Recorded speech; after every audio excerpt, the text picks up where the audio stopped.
안녕하세요. 저는 40대 후반의 여성입니다.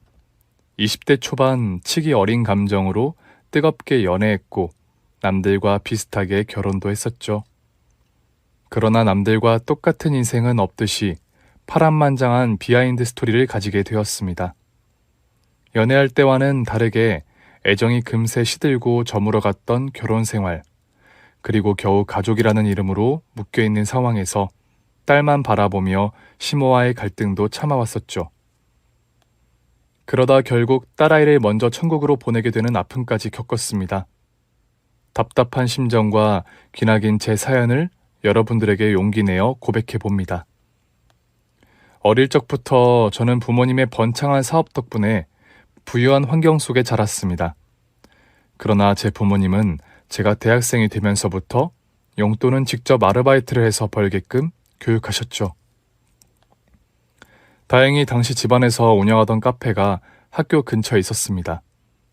덕분에 카페에서 알바를 하며 용돈을 벌기 시작했고 제2의 스터디 공간으로도 활용하기 좋았죠. 물론 학교 친구들과 만나서 놀기도 편하고 여러 가지 장점과 즐거운 일들이 많아 좋았습니다. 여느 때와 마찬가지로 수업을 마치고 카페에서 아르바이트를 하고 있었습니다. 테이블 정리를 하고 있는데 한 남자가 카페로 다급히 뛰어들어오더니 제가 정리하던 테이블로 다가와서 정신없이 무언가를 찾고 있었습니다. 손님, 뭐 찾으세요? 잃어버린 거라도 있으세요?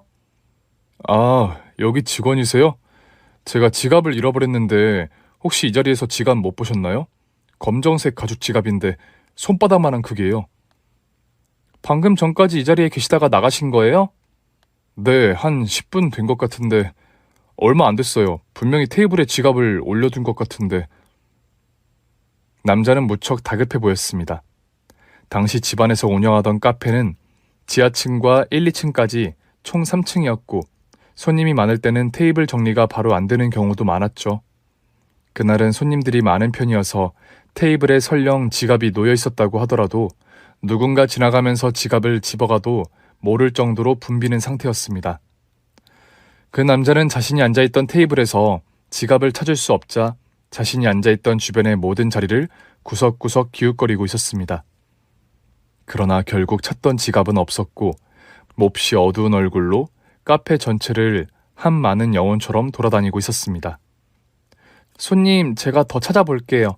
혹시 연락처 남겨두시면 찾는 대로 연락드릴까요? 이미 다른 손님들로 가득 메운 상황 속에서 잃어버린 지갑을 찾겠다고 더 어수선한 분위기를 만들던 그 손님을 그냥 두고 볼 수가 없었습니다. 게다가 테이블로 음식을 서빙하는 직원들과 부딪힐까봐 조심스럽기도 했죠. 네, 꼭 그래주세요. 연락처 적어두고 갈게요. 중요한 게 들어있어서 꼭 찾아야 하거든요. 제발 꼭 좀 찾아주세요. 찾으시면 이 번호로 연락 부탁드려요. 지갑을 찾지 못하고 울상이 되어 돌아간 손님이 안타까웠지만 그날은 저도 그 지갑을 찾을 수가 없었습니다. 바닥에 떨어져 있었다고 해도 분명 누군가 가져간 게 아닌가 생각이 들었죠. 그리고 다음 날 학교 수업이 일찍 끝나서 아르바이트 시작 전에 카페에 먼저 도착했습니다. 함께 동행한 학과 친구들과 수다를 떨고 있었습니다. 그런데 어제 지갑을 잃어버렸던 남자가 카페에 들어오더니 카운터에서 다른 직원에게 또다시 본인의 지갑을 물어보는 듯 했습니다. 그러더니 어제와 마찬가지로 카페 테이블마다 지갑을 찾아 돌아다니기 시작했습니다. 그때 테이블에 앉아있던 저와 눈이 마주쳤습니다. 저기 실례지만 혹시 어제 부탁드렸던 지갑 못 찾으셨나요? 네, 죄송합니다. 제가 어제 손님 다녀간 이후로 계속 찾아봤는데 카페에는 없는 것 같더라고요. 남자는 어제와 같은 표정으로 지갑에 정말 중요한 게 있어서 꼭 찾아야 한다며 다시 한번 당부하고 떠났습니다.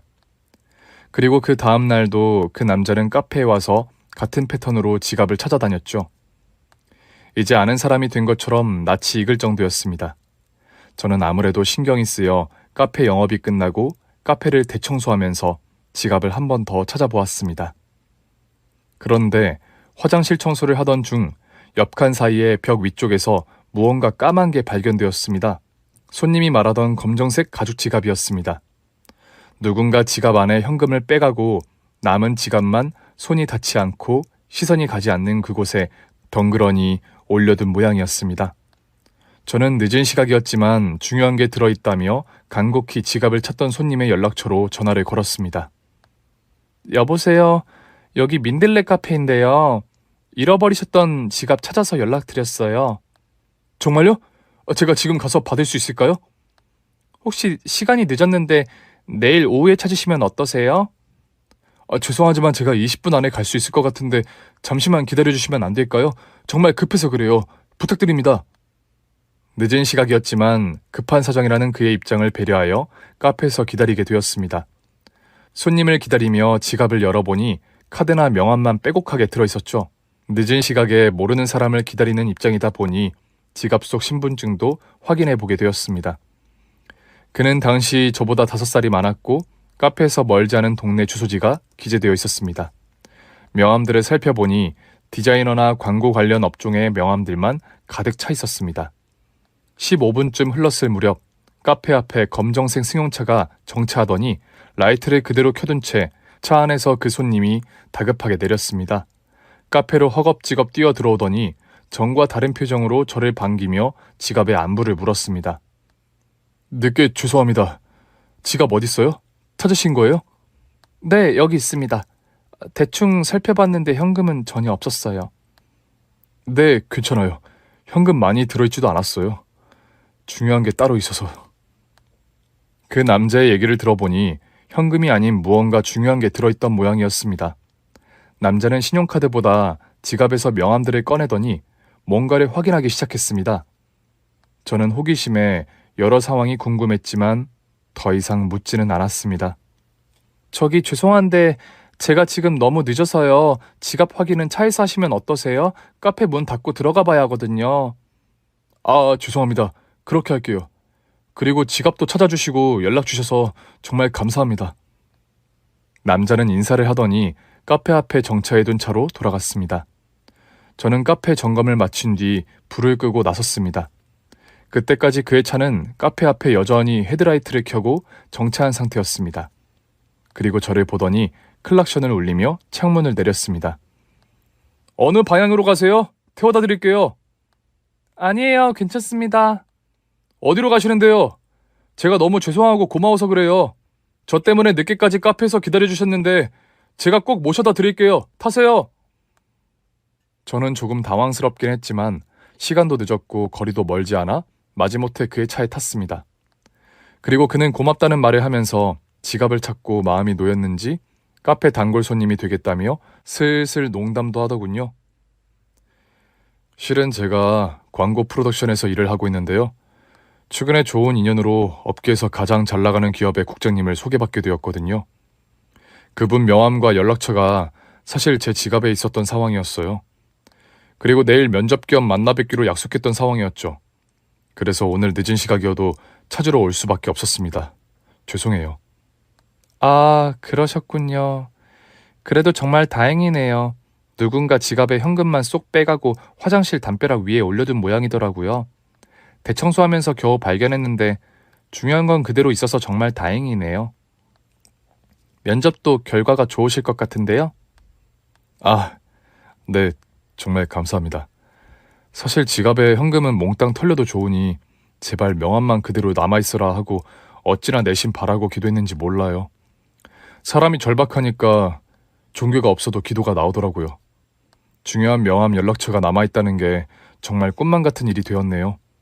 진짜 올 한 해 소원이 이것만 찾으면 좋겠다고 생각했거든요. 그리고 사실 제 앞날에 정말 중요한 터닝포인트 연락처이다 보니 다급했습니다. 진심으로 감사드려요. 그는 전문직으로 큰 꿈을 가진 청년으로 보였습니다. 그리고 그날 밤 저를 무사히 데려다 주었습니다. 저 역시 손님의 지갑 분실 사건으로 묵은 체증이 가라앉은 기분이었죠. 지갑 분실 이슈가 사라지고 며칠 뒤 그가 오랜만에 카페를 찾아왔습니다. 제가 요즘 덕분에 많이 바빴습니다. 면접도 보고 새로운 직장에 입사해서 좋은 자리로 이직하게 되었네요. 새로운 일에 적응하느라 정신이 없었어요. 그날 사례도 못해서 식사라도 대접하고 싶은데 언제 시간 괜찮으세요? 아니에요. 괜찮아요. 제가 평일은 수업과 아르바이트 때문에 거의 시간이 없어요. 그리고 식사 대접은 정말 괜찮습니다. 카페에 있던 지갑 찾아서 돌려드린 것뿐인데요. 그래도 시간 뺏어서 찾아주셨고 덕분에 월급 많이 받은 직장으로 이직도 했는데 당연히 식사라도 대접해야죠. 그러지 말고 주말이라도 좋으니 시간 좀 내주세요. 그의 거듭되는 간곡한 부탁으로 저는 주말 오후 그와 만나게 되었습니다. 카페 근처의 레스토랑에서 식사를 하고 가볍게 맥주도 한잔하게 되었죠. 그는 광고업계에서 꿈이 많아 보였고 제가 잘 모르는 분야의 이야기를 들려주기도 했습니다. 꿈과 비전이 큰 사람이었습니다. 새로 나온 명함도 보여주면서 은근히 자랑도 많이 하더군요. 그렇게 인연이 시작되어 우리는 종종 데이트를 하는 사이가 되었습니다. 그는 회사 일이 바쁜 중에도 제 수업이나 카페 아르바이트가 끝나면 가까운 거리라며 저를 데려다 주었고 항상 배려하는 모습으로 챙기기 시작했습니다. 카페 아르바이트는 언제까지 할 거야? 대학 졸업 앞두고 이제 공부만 해도 힘들지 않아? 아직은 괜찮아요. 그리고 집안에서 운영하는 카페라서 시간도 사실 자유롭게 조절할 수도 있고. 아, 자기 부모님이 하시는 카페였어? 부모님은 아니고 아빠가 고모에게 운영권을 주신 카페예요. 운영권? 부모님이 원래 카페 사업을 하셨던 거야? 아, 부모님은 다른 사업을 하고 계시고 카페 건물을 소유하시다가 카페까지 하게 되셨는데 운영하기는 바쁘시니까 고모에게 주신 걸로 알고 있어요. 아, 그랬구나. 그럼 자기 알바여도 다른 알바와는 급이 다르네? 그런가? 그래도 부모님은 제가 성인이 된 이후 학비 외에는 용돈 한 푼 안 주셔서 제가 벌어서 생활해 왔어요. 물론 집도 부모님 집에 얹혀 살고 있지만 졸업하고 사회인이 되면 독립해야죠. 생각이 멋지네. 보통은 다 부모님이 재력이 있으시면 의지하려고만 할 텐데 혹시 직장 구해서 독립하지 말고 결혼할 생각은 없어? 응? 결혼? 글쎄 뭐 구체적으로 생각해 본 적은 없는데. 나랑 말이야. 자기를 만나면서 난 점점 우리의 결혼을 상상했는데 좋은 직장을 가지게 된 것도 자기 덕분이고 운명적인 만남이라고 느꼈거든. 그리고 지금 내가 하는 일이 좀 많이 바쁠고 힘들긴 해도 비전이 있고 나도 이 업계에서 성장 가능성을 보고 있는 단계라서 자기 먹여 살리는 정도는 거뜬해. 그는 만나면서 점점 더 우리의 결혼에 대해 얘기하기 시작했죠. 물론 저도 그와 급속도로 가까워졌고 점점 빠져들었던 시기라 결혼까지 생각하며 얘기를 나누는 일이 나쁘지 않았습니다.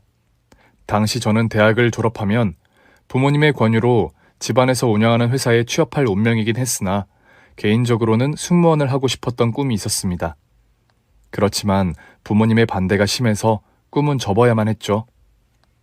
나랑 결혼해서 아이도 낳고 가정을 꾸려보면 어때?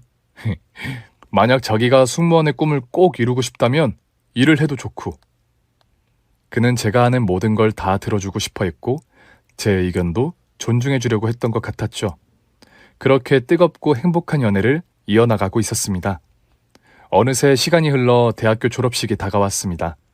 부모님과 친인척 몇 분이 졸업을 축하하러 와주셨습니다. 그리고 그도 저의 졸업식에 회사 월차까지 써가며 와주었죠. 자연스럽게 저의 부모님께 인사하는 자리가 되었습니다. 내 딸이랑 만난다는 남자친구가 자네구만. 광고 일을 한다고 들었는데 회사는 어쩌고 여기까지 왔어? 처음 뵙겠습니다, 아버님. 만나 뵙게 되어 영광입니다. 소중한 사람 졸업식인데 축하해야죠. 회사는 월천에서 괜찮습니다. 어머, 우리 조카한테 단단히 반했나 보네. 졸업식 끝나고 같이 식사하고 가요. 네, 고모님, 감사합니다. 또래 친구들과는 달리 사회생활을 해와서 그런지 그는 처음부터 저희 가족들에게도 매너 있는 모습으로 친절하게 응대를 잘하더군요.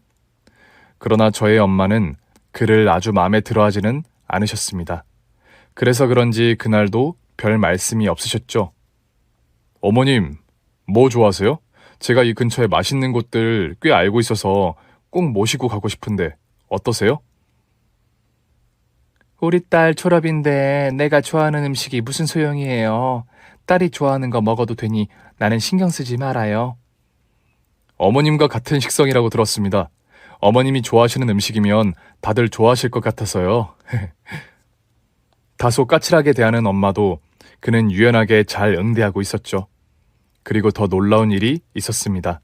졸업식이 끝나고 주차장에 그와 가족들의 차가 있는 곳으로 이동했는데 그의 차에는 프로포즈 문구의 배너가 크게 달려 있었죠. 그리고 그의 차 트렁크를 열어 풍선과 꽃다발로 저와 가족들 모두를 놀라게 했죠. 축 졸업과 새로운 출발은 너와 결혼해서 라는 문구는 엄마도 웃게 만들었습니다. 가족들까지 프로포즈 해버린 사건이었죠.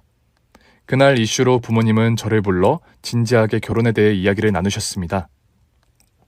우리 딸 졸업하고 아빠 회사에서 능력 좀 발휘하게 하려고 했는데 결혼하자는 남자가 다 생겼네. 그래도 아직 결혼은 너무 이르지. 그리고 그 친구 아직 잘 모르잖아. 너도 일하면서 시야도 넓히고 좀 더 세상을 배우고 나서 결혼하는 게 좋지 않겠니? 아빠도 엄마와 같은 생각이긴 하지만 선택은 우리 딸이 원하는 대로 해. 난 너의 의견도 존중할 거니까. 나도 존중은 하지만 그래도 너가 언제든 자립할 수 있는 사회 경험이나 일도 경험하고 난 후에 결혼해도 늦지 않을 것 같다는 생각이야. 네, 저도 진지하게 고민해보고 말씀드릴게요. 저는 졸업식에서 프로포즈를 받은 뒤 그와 더 뜨거운 사이가 되었습니다. 결국은 그와 결혼하게 될 거라는 확신이 들어서 그랬는지도 모르겠습니다. 결혼을 준비하는 예비 부부처럼 우리는 갈수록 뜨겁고 더욱 깊고 친밀한 관계로 발전하고 있었습니다. 어머님이 아직도 결혼하는 건 이르다고 하셔? 반대하시는 건 아니지? 아니면 우리 오늘 밤에 아기부터 가질까? 뭐예요? 그런 식으로 결혼하기는 싫어. 물론 자기랑 아이를 낳고 가정을 꾸리는 건 너무 좋지만 반대를 한다고 해도 아기부터 가져서 억지로 막는 방법은 별로예요. 알아. 농담이야. 그냥 자기랑 빨리 같이 있고 싶고 매일 같이 자고 싶고 매일 아기도 갖고 싶어서 해본 말이지. 점점 더 엉큼하긴. 그런 의미에서 오늘 집에 안 가면 안 돼? 주말에 항상 나랑 꼭 붙어 있으면 안 돼? 내가 더 잘해줄게 자기야. 응? 우리는 결혼한 신혼부부처럼 시간만 맞으면 뜨거운 낮과 밤을 보내며 열렬히 애정도를 쌓아갔습니다. 그리고 그는 점점 더 제게 집착할 정도로 애정을 쏟아붓기도 했죠. 제가 원하는 건 뭐든지 해줄 것처럼 말하기도 하고 하늘의 달과 별을 따다 줄 태세였습니다. 그러나 엄마의 반대로 결국 저는 대학 졸업 후 부모님의 회사에서 일을 시작하게 되었습니다. 안 되겠다, 자기야. 아무래도 우리 아기부터 갖는 게 맞는 순서 같아. 내가 회사에서 6개월만 더 일해보다가 다시 결혼 이야기 꺼내볼게요. 너무 걱정 마요. 그리고 나도 일을 경험해보고는 싶어서 하는 거니까 기다려봐. 그럼 일단 혼인신고부터 할까? 그는 지금 생각해보면 재력 있는 우리 집안, 그리고 그런 집안의 딸인 저를 놓치지 않으려고 더 매달렸던 것 같습니다. 욕심이 많던 사람이라는 걸 그때는 몰랐죠. 어쨌든 당시 그는 그런 이유들로 결혼을 서두르기 시작했고 결국 우리의 결혼을 부모님도 승낙해 주셨습니다. 친정의 허락이 있은 후 시부모님도 결혼 직전에 급히 인사드리게 되었지만 별 문제 없이 허락해 주셨죠. 그리고 우리의 뜨거웠던 연애의 감정은 신혼까지 이어져서 결혼 후 바로 아기를 갖게 되었습니다. 세상에, 복덩어리 며느리 뱃속에 또 복덩어리가 생겼구나. 우리 아들만큼 똑똑한 아이로 태어나게 잘 먹고 태교도 잘하렴. 네, 어머니 염려 마세요. 태교 잘해서 예쁘고 똑똑한 아이 낳을게요. 그래, 우리 아들도 내가 태교 잘해서 낳아 그런지 저리 똑똑한 거란다. 관공가 뭔가 거기서도 스카웃되고 일 잘하잖아. 이번에 또 승진할 수 있다던데 연봉도 더 많이 받는다고 하더구만. 네, 맞아요. 어머님, 똑똑한 남편 덕분에 우리 아이도 더 똑똑할 거예요. 태교 잘하겠습니다. 뭐 필요한 거 있으면 얘기하렴. 결혼 전에 시모를 자주 만나던 일이 없었기에 시댁의 분위기는 결혼 후에 파악하기 시작했습니다.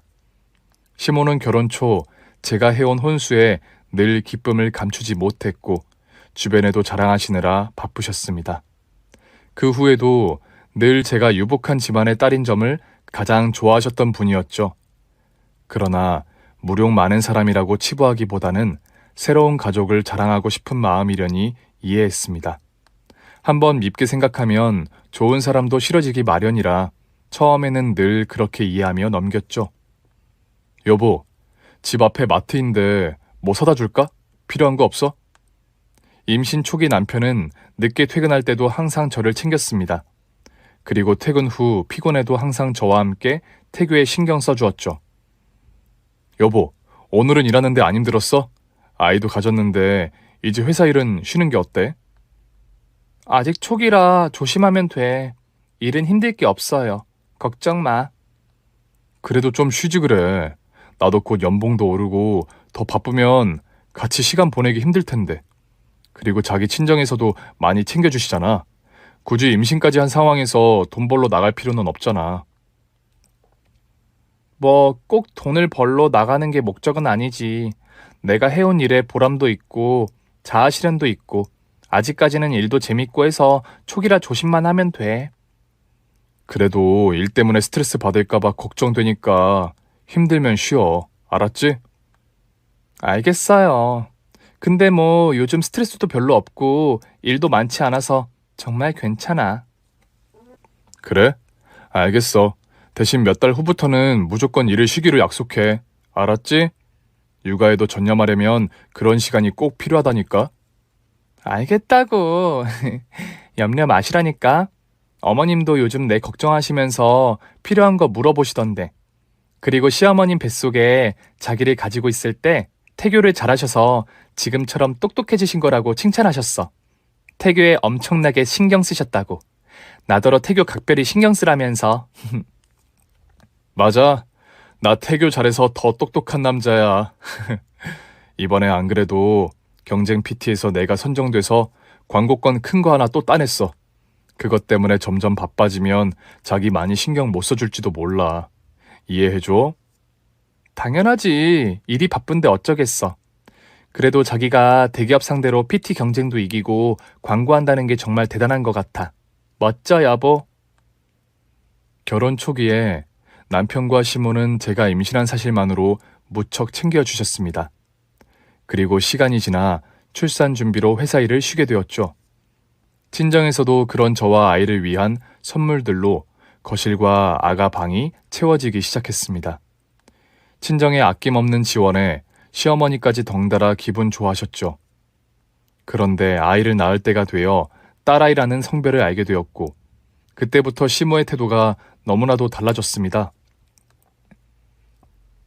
그렇게 칭찬과 격려를 해주시던 시모는 점점 더 저를 신경 쓰지 않으셨고 가끔 집에 오셔도 남보다 더한 악담까지 시작하셨죠.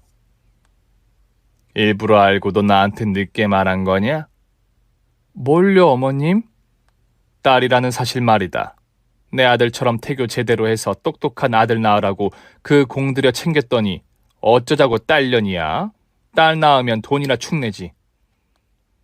저는 처음 보는 시모의 모습과 악담에 너무나 충격이었습니다.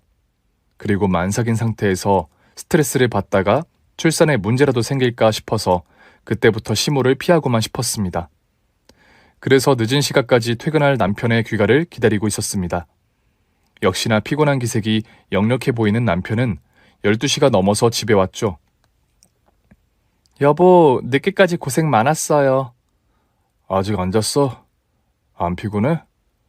왜, 무슨 일 있었어? 여보, 실은 어머님이 오늘 다녀가셨는데 처음으로 악담을 하셔서 놀랐어. 악담? 엄마가? 무슨 말을 했길래? 내가 낳을 아이 성별을 알게 돼서 딸이라고 말씀드렸더니 딸이라고? 아들이 아니고? 제 이야기를 시작도 하기 전에 남편도 시모와 흡사한 반응으로 말을 끊었습니다. 그리고 어떠한 대화를 할 수도 없게 이상한 상황으로 흘러갔습니다. 남편은 몹시 피곤하다며 씻고 잠이 들었습니다. 그날 저는 시모와 남편의 이상한 태도에 놀라 한숨도 못 잤죠. 이후 남편은 승진하며 광고업계에서 승승장구하기 시작했지만 제가 딸을 낳은 이후 어쩐지 가족에 무관심해 보였고 저를 챙기던 모습은 찾아볼 수 없었습니다. 딸에게도 애정이 없어 보였습니다.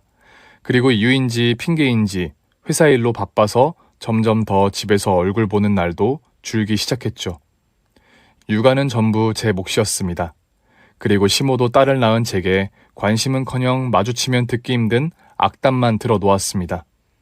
그때부터 저의 결혼 생활은 지옥문이 열리기 시작한 듯 암담했습니다. 그렇게 짧게 행복하던 기간이 사라지게 될 거라고 절대 상상할 수 없었죠. 거의 혼자 하는 육아에 지친 남편과 싸움이라도 하는 날이면 저 역시 괴롭고 참담했습니다. 저는 결국 잠시라도 도움을 줄 가정부를 드리게 되었습니다. 몸이라도 편하지 않으며 스트레스로 인해 도저히 살 수 없겠다 싶었습니다. 그런데 어느 날 시모가 찾아와 트집을 잡기 시작했습니다. 아주 친정에 돈이 많으니까 이제 하다 별꼴을 다 본다. 이렇게 돈지랄을 해야 속이 후련하니? 이러다가 애도 서방도 가정부한테 다 맡기는 거 아니야? 남들은 애 키우고 살림 다 하면서 일도 해서 돈도 벌어온다는데 너만 왜 유별나게 굴어? 어머님, 제가 출산 후에 몸도 마음도 너무 안 좋아서 당분간이라도 도움 받으려고 가정부 쓰게 된 거예요. 제 할 일을 안 하려고 하는 게 아니니 잠시라도 이해해 주세요. 네? 딸년 낳은 주제에 사람 부려 돈까지 펑펑 쓰는데 이해를 하라고? 그럴 돈 있으면 남편 내조에 보태고 시모 용돈이라 더 챙겨줄 것이지. 철이 아직도 안 든 거냐? 애는 네가 키우기는 하는 거야? 저 또 가정부가 주는 거 아니냐고? 어머니, 아이 키우느라 집안일만 도움받으려고 가정부를 두게 된 거예요. 그리고 남편은 요즘 거의 해외 출장에 집에도 못 들어와서 저 혼자 육아에 살림에 모두 힘들고 지쳤다고요. 그리고 한동안 가정부를 써보겠다고 하는 건데 제 상태도 이해 못 해주시고 왜 그러세요? 아무튼 요즘 것들은 정신 상태부터 나약해서 뭘 하질 못한다니까. 모르는 사람 집안에 들여서 쓰는 게 무조건 좋은 줄 알아? 저렇게 생각이 짧아서 어쩌려고 그래. 시모는 출산 이후 집에 오시면 아이는 쳐다보지도 않고 제게 트집 잡아 잔소리를 하거나 악담만 늘어놓고 가셨습니다. 게다가 아이를 한번 봐주신 적도 없었죠. 딸을 낳은 걸 제게 늘 손가락질 하셨고 무슨 일이든 제가 하는 일은 전부 못마땅해 하셨어요. 그래서 저는 점점 아이의 육아만큼은 독단적으로 하기 시작했습니다. 그렇게 아이에게 집중하다 보니 어느새 남편과 멀어진 감정이 별일 아니게 되었죠. 오히려 감정 소모도 없어서 편해지기까지 했습니다. 세월이 흘러 아이는 유치원에 가기 시작했고 그때부터 저도 다시 일을 시작하며 회사에 복귀하게 되었습니다. 그렇다 보니 어쩔 수 없이 가정부는 계속 고용해야 했습니다. 아이나 집안일 도움이 시급했고 제 개인적으로는 배워온 학업을 그냥 썩혀두고 싶지 않았습니다. 결혼 초기에 잠깐 커리어를 쌓고 있었지만 그마저도 내려놓고 살면 나 자신이 소멸되어 버릴 것만 같았거든요. 그리고 밖으로 겉도는 남편과 점점 권태기가 찾아오면서 혼자 남겨졌을 때 자신감마저 없어져 우울증이 생기기도 했으니까요. 스스로를 위한 삶을 살기 위해 노력해야 했습니다. 회사 일을 복귀하고 점점 더 생기가 생기자 바쁜 일정 탓에 여전히 필요한 건 가정부였고 몇 차례 사람이 교체되면서 가정부를 고용하는 일이 쉽지는 않았지만 오후 시간에 아이의 보호와 집안일을 모두 도움을 받아야만 했죠. 남편은 주말에도 바빴습니다. 골프와 모임이 많았죠. 광고업계에서 점점 알아주는 인물로 유명해지기 시작했고 그렇다 보니 남편의 얼굴 보는 일이 쉽지 않았습니다. 물론 처음에는 불평불만을 얘기했죠. 그러나 그의 말로는 주말에 바쁜 것도 다 가족을 위한 거라고 하더군요. 하지만 젊은 날부터 자신의 성장과 꿈에 대한 욕심, 그리고 이제는 무료까지 욕심 많은 사람이었기에 어쩔 수 없다고 포기하게 되더군요. 그런데 제가 회사에 복귀하는 순간부터 잠시 제게 관심을 보이더군요. 가정부가 또 바뀐 거야? 전에 아주머니 연세가 많아 일을 좀 쉬신다고 하셔서. 당신도 이제 커리어 우먼으로 복귀하였으니 가정부 인건비는 넉넉하게 써도 무리 없겠네. 당신은 점점 더 말을 밉게 하네. 예전에 만났던 사람이 아닌 것 같아. 당신도 마찬가지야. 살다 보면 서로 상황에 따라 변해가는 거지. 어릴 적 연애하던 시절만 매번 따질 거야, 피곤하게? 됐어. 그만 얘기해. 나 나가봐야 해서 바빠. 애는 자기가 등교시킬 거야? 가정부가 하는 거야? 갑자기 아이 등교에 관심을 갖고 그래? 그럼 자기가 등교시켜주던지. 나도 그럴 시간은 안 돼. 새로운 가정부가 하면 되겠네. 그리고 다음 주에 프랑스로 출장 가면 3주는 걸려. 미리 말해줘서 고맙네. 생활비는 보내고 가. 오늘 보낼 거야. 가정부 돈이 많이 들어. 그건 알고 있지? 당신이 당신 하는 일 중요하게 생각하는 만큼 나도 내 일이 중요해. 분담해서 가정 돌보는 게 아니라면 가정부 고용한 일은 더 이상 트집 잡지 마. 그리고 비용이 아까워서 그런 거면 공동으로 부담해. 됐지? 남편과 나누는 대화는 대부분 돈 얘기로 끝이 났죠. 그래서 저희 회사 복귀가 관심 있던 모양이었습니다. 제가 회사를 복귀하자 생활비 주던 것도 아까웠는지 이것저것 따지기 시작했죠. 물론 남편으로서 궁금해할 수 있지만 힘든 마음을 알아주면서 하는 대화가 아니라 실리만 따지며 시작하는 대화가 너무 질렸습니다. 우리는 단지 가족이라는 이름으로 묶여있는 관계였고 언제까지 이렇게 지속적인 관계가 유지되어야 하나 늘 고민했죠. 이런 고민을 남들과 얘기하면 다들 쉽게 이혼하라고 권하지만 사실 결혼한 분들이라면 공감하실 겁니다. 이혼이라는 게 생각보다 쉽게 결정지을 수 있는 일이 아니라는 것. 그리고 사랑하는 딸을 키우며 살다 보면 더더욱 쉬운 문제는 아니었습니다.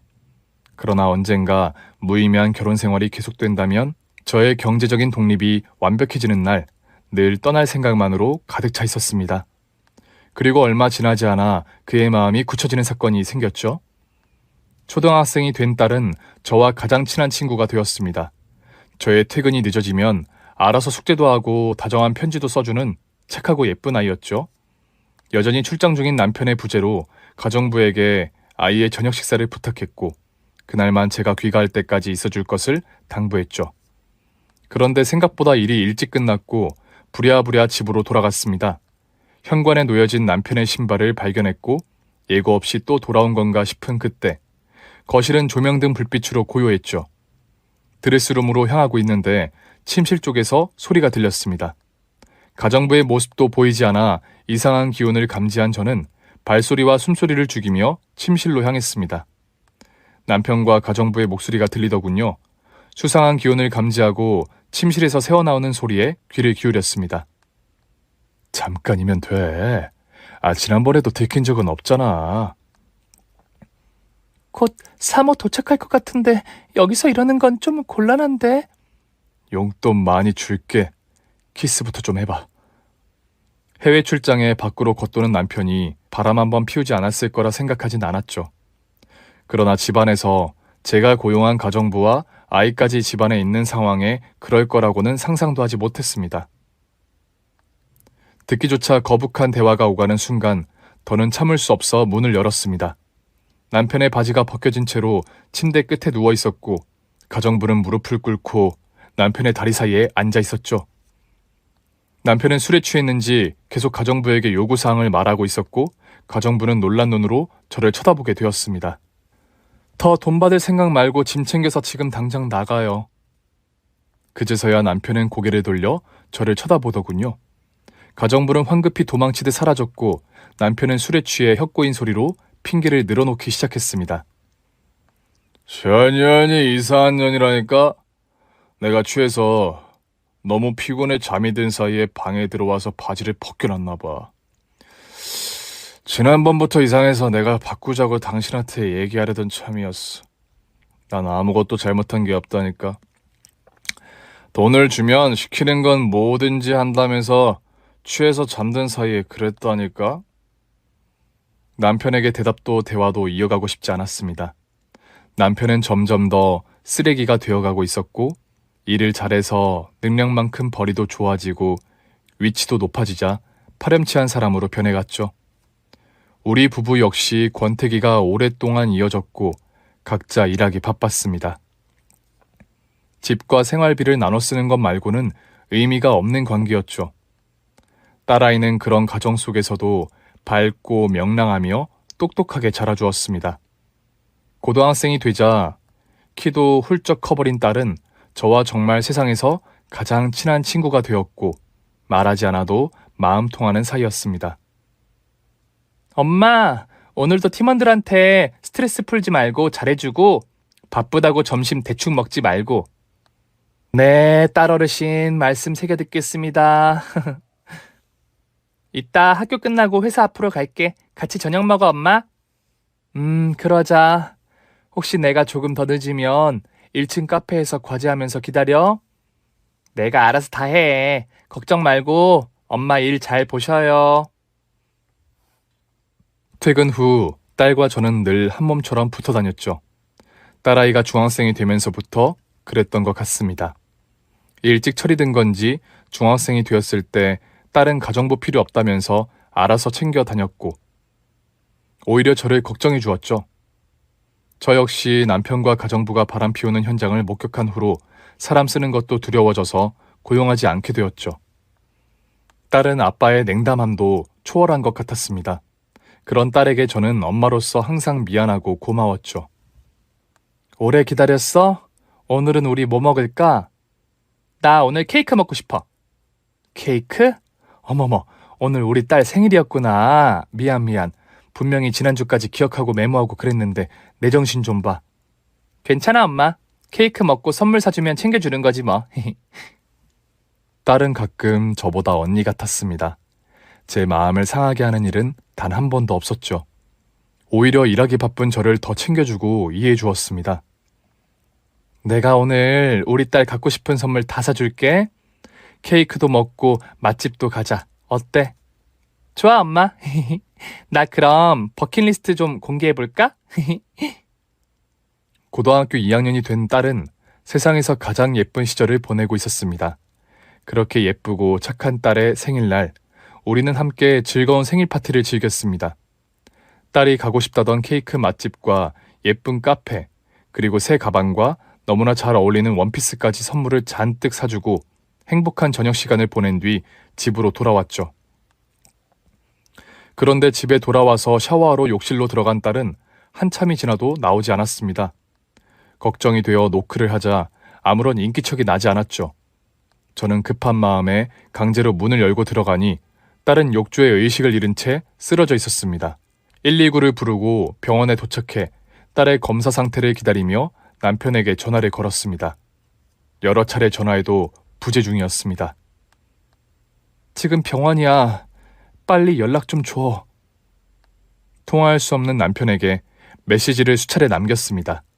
남편의 연락은 없었고 딸의 결과는 혼자 들어야 했죠. 골수 암 판정을 받게 되었습니다. 딸을 입원시키고 병실에 잠들어 있는 모습을 확인한 뒤 너무 황당하고 괴로워서 병원 밖 화단에 웅크리고 앉아 통곡하며 울었습니다. 그때 남편에게서 전화가 왔고 남편과 시모는 잠시 후 병원에 도착했습니다. 시모는 병원에 도착해서 저를 만나자마자 이상한 소리를 하시더군요. 하늘이 너더러 아들을 낳으라는 계시인가 보다. 애가 아픈 건 참 안 됐지만 산 사람은 살아야지 어쩌겠어. 이제라도 늦둥이 아들이라도 낳던지. 어머니 마음 알아요. 늦둥이 아들이라도 낳던지 그래야지. 시어머니와 남편의 대화는 미친 사람들인 것 같았습니다. 딸이 아파서, 그것도 암에 걸렸다는 판정인데 무슨 말을 하는 건지 저 역시 머리가 아파왔습니다. 그들을 신경 쓰지 않기로 했죠. 늘 그랬던 것처럼 혼자서 딸을 위한 길을 생각했습니다. 남편이나 시모와는 더더욱 딸 문제로 얘기를 나누고 싶지 않았죠. 그날 이후로 딸을 위해 병간호도 하고 병원비도 보탰습니다. 항암 치료며 병실 비용이며 각종 검사비까지 다달이 돈이 엄청나게 깨지는데 그때부터 남편은 잘 나가던 일이 한풀 꺾이면서 내리막길로 내려가고 있는 듯 했습니다. 생활비도 점점 안 주기 시작한 지 한참 되었고 전부 제가 버는 돈으로 때우기 시작했죠. 딸의 병원비는 돈 한 푼 안 보태줘서 전적으로 저의 감당이 되었습니다. 당신 월급은 받고 일하는 거야? 생활비는 내가 알아서 한다고 해도 딸이 지금 암투병 중인데 병원에 있는데 어떻게 한 푼도 보태줄 생각을 안 해? 너 요즘 잘 벌잖아. 살다 보면 이런 날도 있고 그런 거지. 부부 중에 잘 버는 사람이 있으면 되지 뭘 그걸 그렇게 닥달이야. 그리고 너네 친정집 잘 살잖아. 장모님한테 돈 좀 부탁해봐. 손녀딸 아프다는데 안 해주시겠어? 그래, 잘 버는 사람이 내기도 하고 그럴 수 있지. 그치만 병원비 문제는 그렇다 쳐도 아픈 딸을 보러 안 오는 아빠는 어떻게 이해해야 되는 거야? 머리 빡빡 밀고 눈썹 다 빠진 모습 그런 거 보면 내가 더 의욕이 없어서 그래. 나도 고민이 많으니까 알아서 할 때까지 이런 대화는 서로 안 하고 싶다. 남편의 황당한 태도에 정말 넌더리 날 정도로 질리고 지쳤습니다. 오히려 딸은 아빠가 오지 않는데도 괜찮다고 본인이 아빠였어도 그랬을 거라며 의젓한 모습이었죠.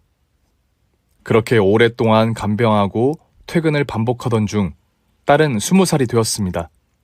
딸의 생일이 몇 번씩 지나는 동안 대부분 병원에서 케이크를 함께 먹었죠. 꽃보다 예쁘던 시절부터 아프기 시작한 딸을 생각하며 너무나 괴로웠지만 그래도 우리는 오붓한 병원 생활을 함께 했습니다. 몇 년이 흐르고 점점 병세가 악화되는 딸은 의식이 있다 없다를 반복했죠.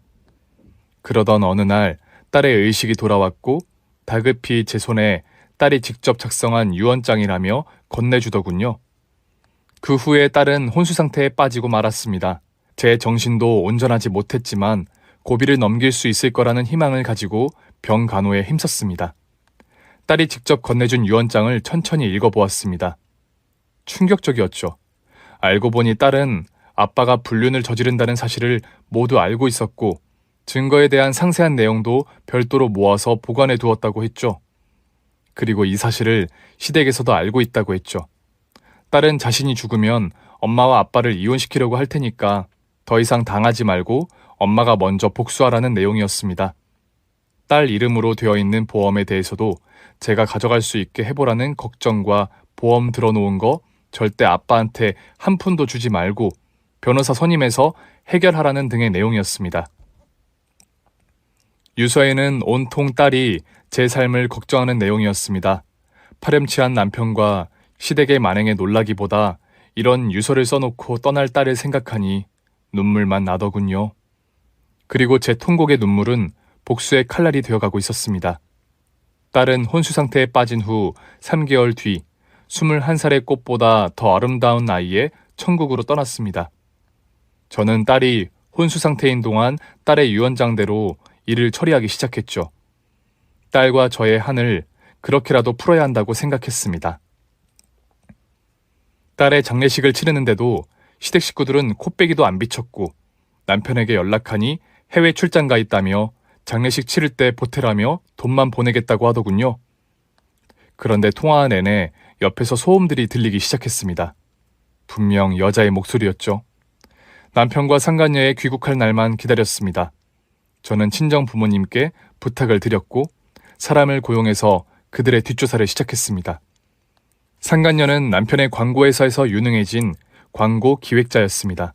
많은 자료들이 수집되었고 남편은 오랫동안 상간녀에게 돈을 쓰느라 생활비도 보태주지 않았던 사실도 알게 되었죠. 상간녀도 부를 축적해 오면서 남편 외에 광고계 다른 유부남들까지 커넥션 정황이 있던 것으로 확인되었습니다. 저는 남편이 장시간 집을 비운 사이에 거주지를 모르게 옮겼고 제 명의의 집도 팔아버렸습니다.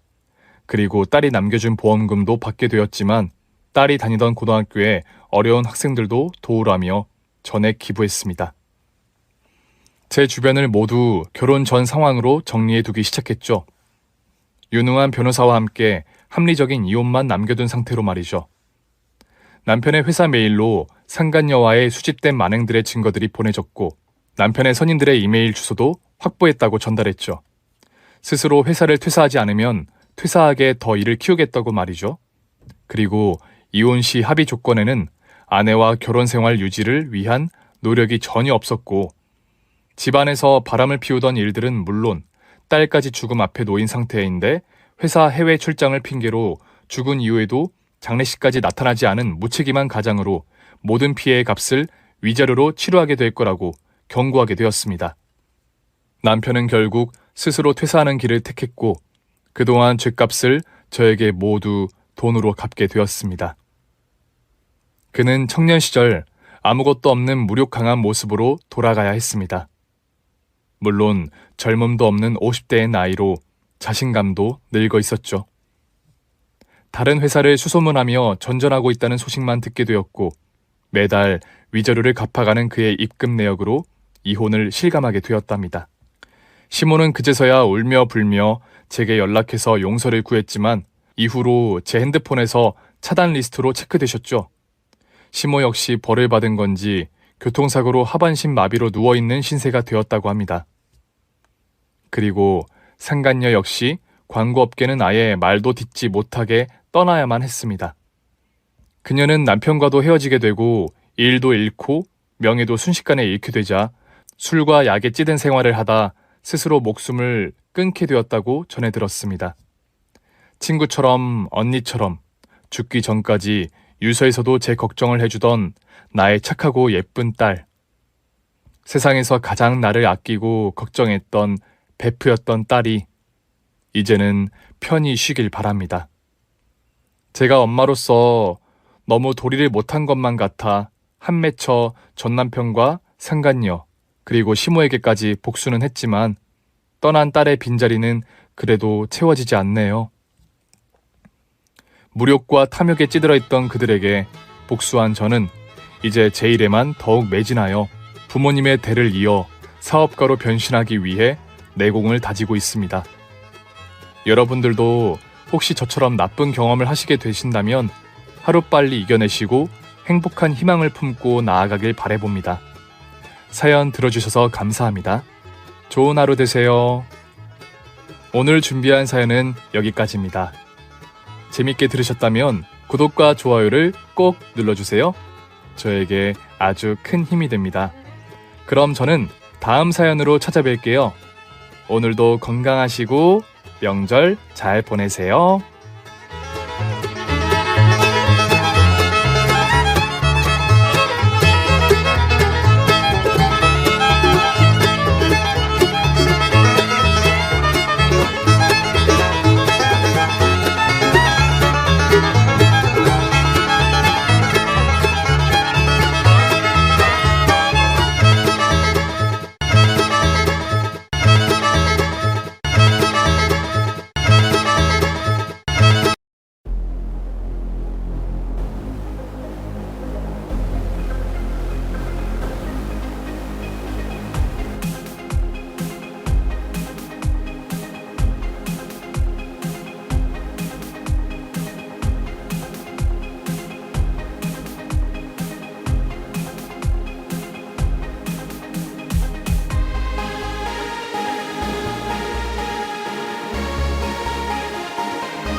Audio Jungle.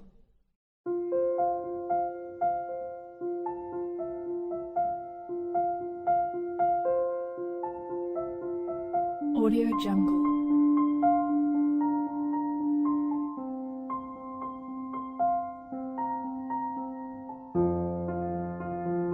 Audio Jungle.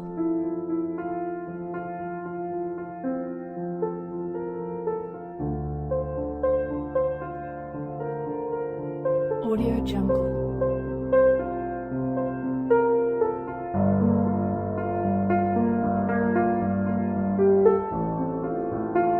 Audio Jungle.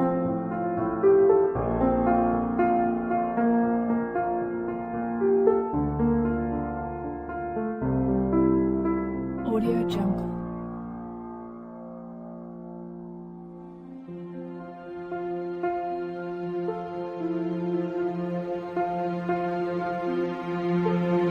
Audio Jungle. Audio Jungle.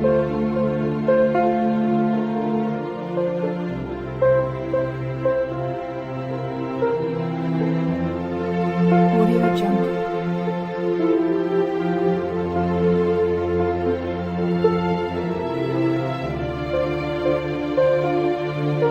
Audio Jungle.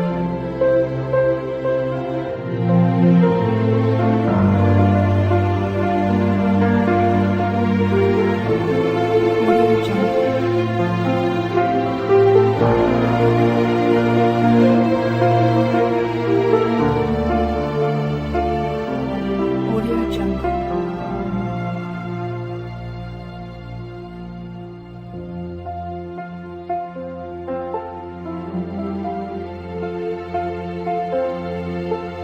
Audio Jungle.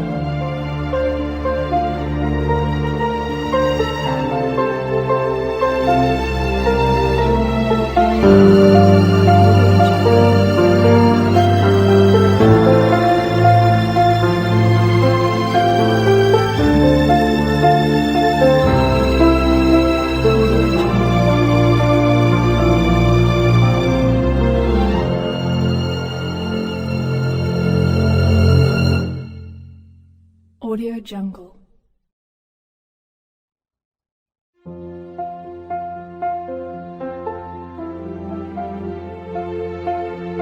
Audio Jungle.